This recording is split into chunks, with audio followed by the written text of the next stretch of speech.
Guys, if you have a question, please raise your hand and we will get going. James Crepia, go ahead.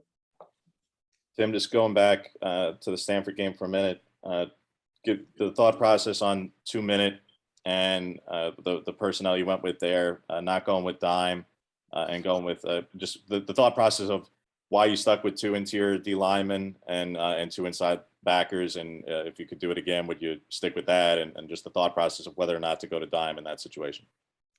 Well, in that situation, you want to go with your best guys. And, we feel pretty good about that Panther personnel package, whether we're getting rush, whether we have guys in coverage. Losing Bennett on Friday, hurt our dime. And so really, essentially, it was the same thing. You just have to make a decision on, what do you want to have in that situation package wise. And we were affecting the quarterback with some of our pressure in the second half in some of our looks. And, unfortunately, we didn't play tight enough coverage in that last drive. Matt Preem? Yeah, Tim, just your thoughts on replacing Bennett now with that injury and just kind of, he was having a pretty special year, and I guess Jamal's replacement there. Yeah, no, I mean, Jamal's obviously played a lot of football. I thought we were in a really good situation from a depth standpoint, having both those guys, because I think they're both really good players. And Bennett was playing at the point where we were looking at more opportunities for Jamal to play more safety. With that injury, we're likely to put Jamal back to the star position and have Happel back him up there.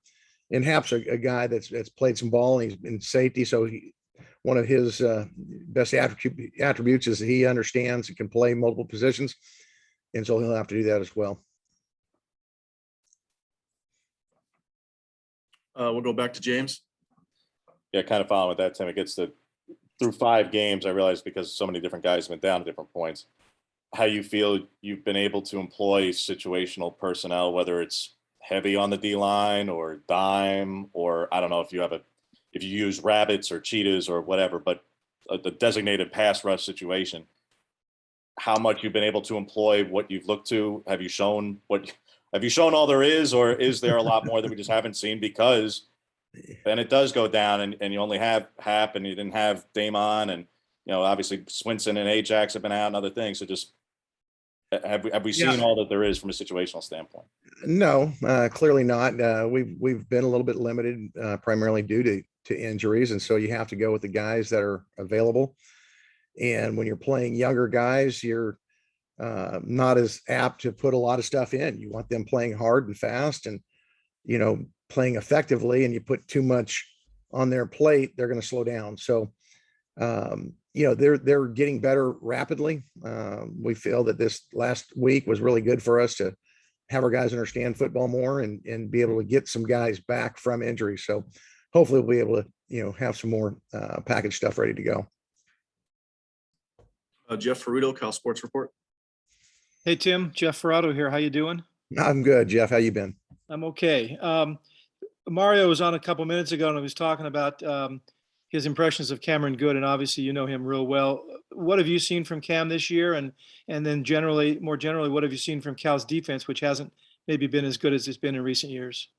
Well, I don't really study Cal's defense. We haven't had them a whole lot in our crossover, so I don't have a extensive look at them. Peeked a little last week just to see what they were doing, and Cam, it's no surprise. He's I think one of the better players in this league defensively.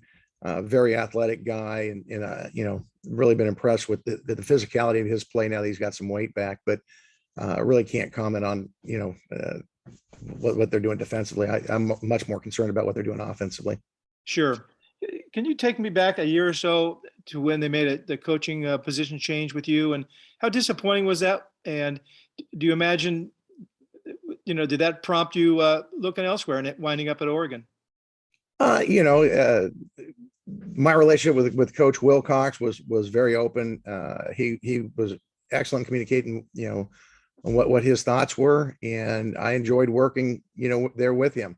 Given that you don't always agree with decisions, and you as a coach, you're always open-minded, and I was very, very blessed and fortunate to get an opportunity here. Great. Thanks, Tim. We'll go to Luciano with Zoners. Hey, Coach, I hope you're doing well. What would you say is the main aspect for your defense to improve upon up to this point, and how did you work on that during this bye week? What was the main aspect that we need to work on? Was that the question? Well, there's a lot of things. We've got to get much more consistent in our run fits. I thought we made some progress there last week.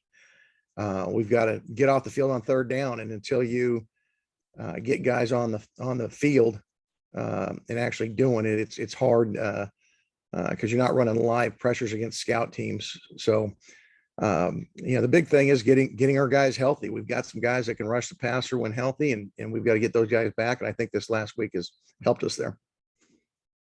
We'll take a couple more. David Bush. Hi, Tim, nice to see you. Good to see you again, Dave. Jeff covered a lot of the ground that I wanted to, but does this game have any impact to you, in more importance to you, considering the fact that you were here for so long and just so recently? Well, I mean, there's personal feelings for the people there, the relationships I had with players, coaches, staff, still feel very well about them. But for 3.5 or 4 hours on Friday, it's a nameless, faceless opponent, and they're in our way at that point. So, that's how it is for me. Like I said, be fun to see the guys afterwards, but until then, it's just another game on the schedule. Okay, thanks. Back to Matt Preem. Mario on Thursday said Swinson should be good to go for you guys. Just the significance of that, I guess, especially with KT having to sit that first half, and also the significance of getting Damon David back and just the flexibility of depth that he gives you. Yeah. Braden, getting him back will be huge for us. As you mentioned, especially with KT having to sit the first half.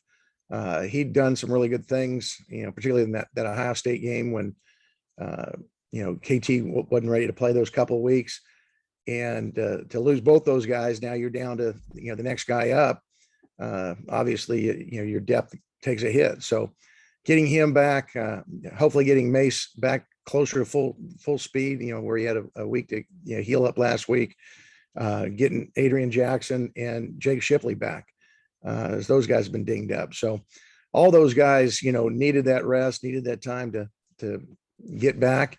And we'll need them all because we're playing an excellent team that understands what we do defensively very well. And we know it's going to be quite a challenge.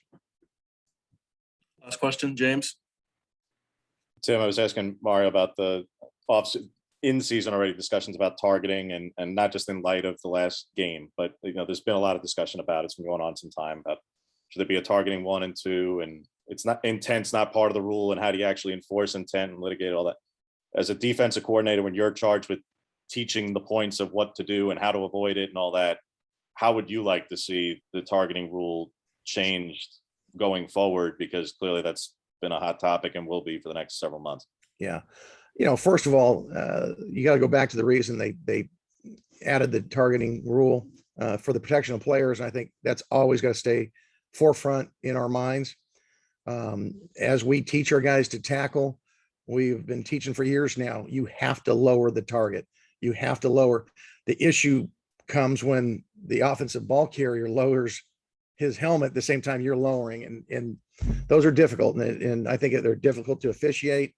To me, I think that the penalty is so draconian that to throw a guy out of a game for something that is a bang bang play on those type of situations, I think is probably excessive.